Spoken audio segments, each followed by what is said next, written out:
Hey, Facebook, YouTube, LinkedIn, Twitter, TikTok, veterans in politics members, Nevada voters, Nevada citizens. My name is Steve Sanson, President of Veterans in Politics International.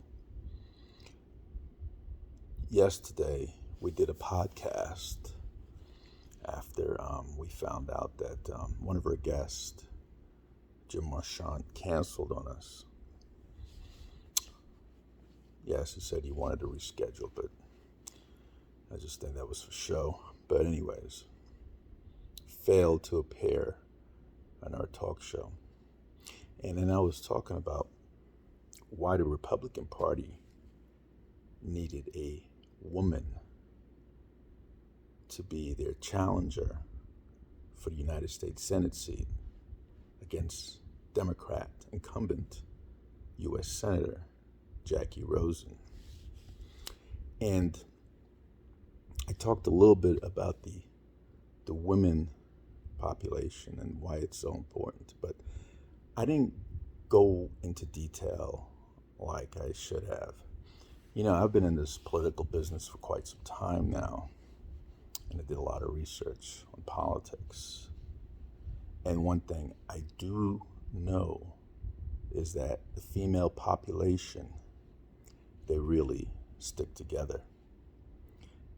And it doesn't matter what gender, it doesn't matter. It doesn't matter what your religion, color, creed, ethnicity. The women population stick together. And we really need a woman, as far as the Republican Party is concerned, to go up against a Democratic incumbent woman, especially for the U.S. Senate seat. Now, women have a long history. They had to fight for everything, okay?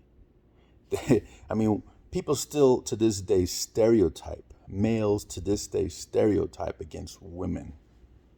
If you see a woman and a man at the restaurant, right away, you're going to give the check to the man when the woman is actually the breadwinner, okay?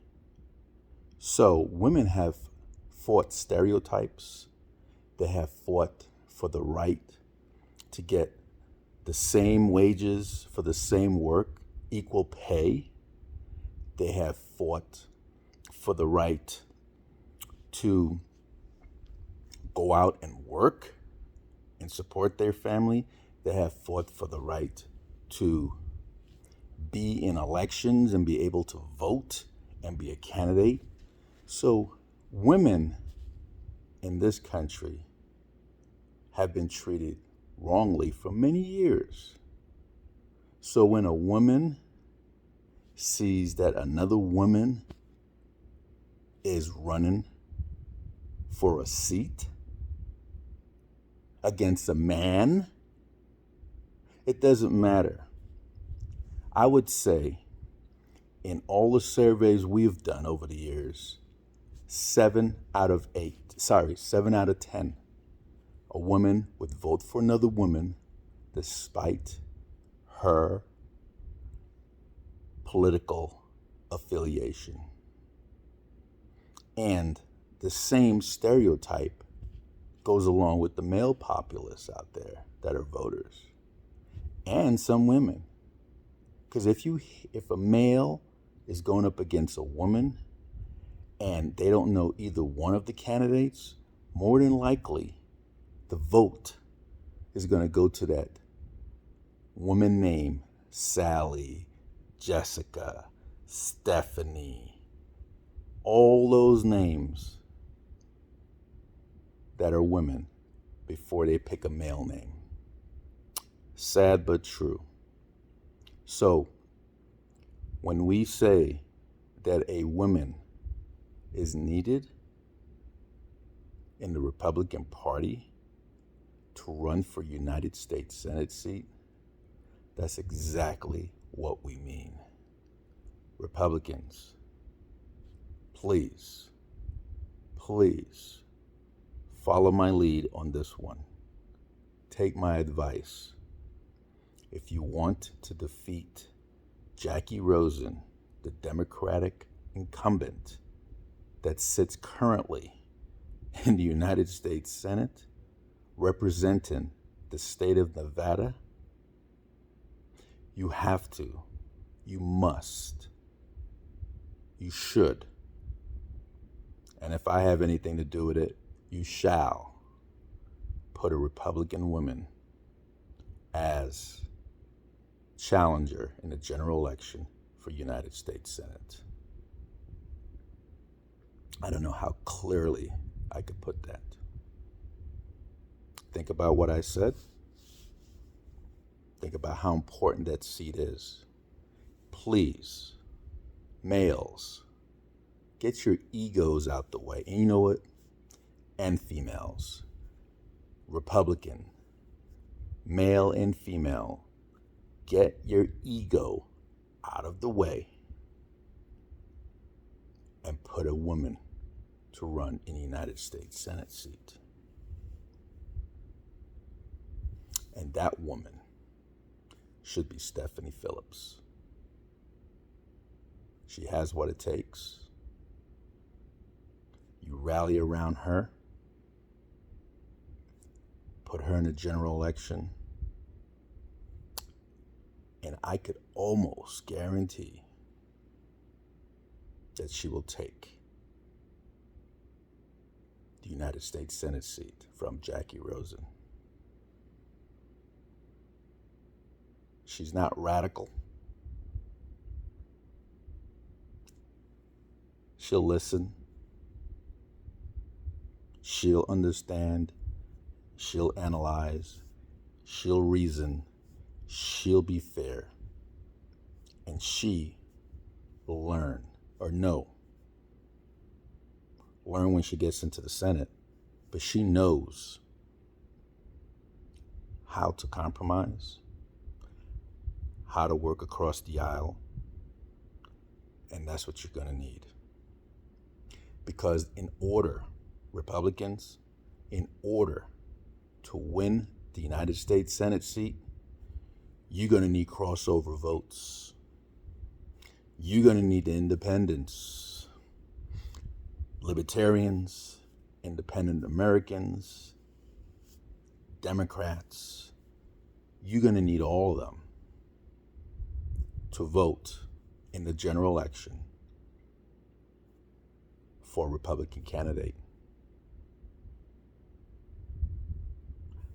Why not start now and rally behind Stephanie Phillips, because she's your candidate. And I truly believe, mark my words on this, Republicans, I'll go one step further.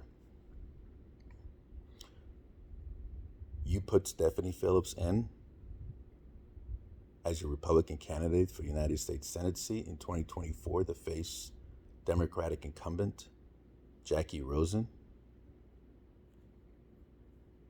One day she could be your president of these very United States. Hell, nobody thought Nelson Mandela would be president of South Africa after he did 29 years in prison and was deemed a terrorist. Instead of running when he got pardoned, what did he do? What did he do? He ran for the presidency of South Africa and won. Okay? Nobody taught Barack Hussein Obama during the time that we were going after Saddam Hussein in Iraq, and going after some of us was discriminating against the Muslim religion because of the war on terror, who was a community organizer, who was a state senator, US Senate for 2 years before he became president of these United States, and beat out who? Who did he beat out? Hillary Clinton, the one that's name has been known forever First Lady of Arkansas when Bill was a governor. First Lady of these United States when Bill was president. Senator in New York. Have a foundation for speaking. Probably gets $500,000 a speech. One that knows all the political insiders on both sides of the field. Barack Obama took her out in the Democratic primary. And took out who out? In the general election. A war vet. A war vet. John McCain. He would have made a good president. Barack took him out. Also took out, forgot the other Republican challenger after Hillary Clinton. I think it was Kerry. Not positive. I think it was Kerry. Took him out too. So be careful. Don't underestimate Stephanie Phillips. She could do the job. So put her, Republicans, put her in the primary. Take her out of the primary, put her in the general. Democrats out there, you know your Jacky Rosen is going to win the primary election. So why don't some of you Democrats and some of you libertarians and some of you independent Americans and some of you independent candidates out there, why don't you guys change your ballot for Republican, which is legal, 30 days before voting, but I would go 60 days before voting, but change your party to Republican and vote in the Republican primary and help Stephanie Phillips get out of that Republican primary. And then change your party back to whatever party you were before for the general election. But I'm telling you, Stephanie Phillips will make you proud. And I'm saying that because I believe it. Put her in office, Republicans. Get her out of the primary for U.S. Senate and put her in that general election. And watch her go. Stephanie Phillips will make you proud. This is Steve Sanson, President of Veterans in Politics, President of Nevada Veterans Association, President of Veterans in Politics Foundation, host of the Veterans in Politics talk show, and United States Marine Corps and United States Army Gulf War vet. God bless America. God bless the United States. God bless Nevada. God bless you. Hoorah, Marines. Semper Fi.